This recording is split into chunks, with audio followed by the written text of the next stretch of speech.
በማላውቀ ጉዳይ በመሰላቱ ላይ የተከሰስኩኔ ያረኩት ምን? እሺ የኔስ ይሁን እችላለሁ።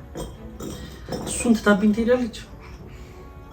እንደዛ በነርሶች ማለት ተቀጥቶ እንደዚህ አንገቱን ወጥቶ ይዘፍ አሬ ማስቲሽ ሆነ ልጅ ምን ያርግ ነው? አንዴ በኮንከር አንዴ ላጥላት ተራሮ ቤት ዋሌት እስኪላት ጆከር ለመሬት ልጥል አስቤ ሌላ ሰፈር ሄጄ ተስፋ ልቆርጥ ስል ነው መኪናው የገጨኝ።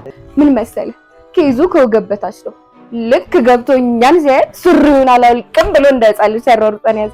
የትኛው ቤት ነው እህትና ወንድም ተግባብተው የሚኖሩት? እኔም እንዴት እንደተመታው እሱም እንዴት እንደመታኝ አላውቅም። እኔ እኮ ዝም ብዬ እኮ ነው እኮ በእናትህ እንዲህ ለኮፍ ነገር ነው ያደረኳት። ገና ጫፌን ሲነካኝ እኔም የፈጠነ መሬት ላይ ዘው ነው።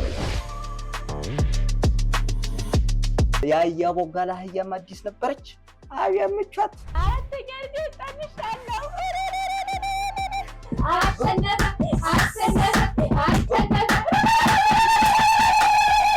ምን አለበት ቆያ ምጥላቱ ሙሳ በሰጥትና ብትበላ። ቆይሽ ለምንድን ነበር የተነሳው? በቆመችበት ያስቀራል። እንደምታየው ያስገምጋሚ የሆነው ውበት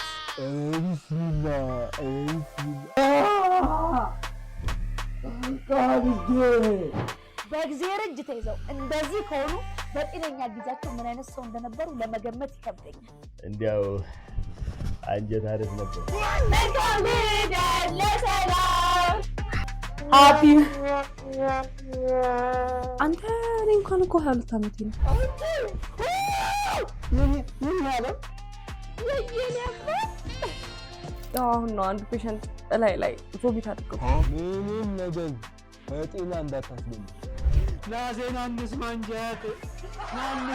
ዜና። እኔ በቃ ለአራዳ ልጆች የምመክረው ተስፋ እንዳትቆርጡ ብቻ ነው።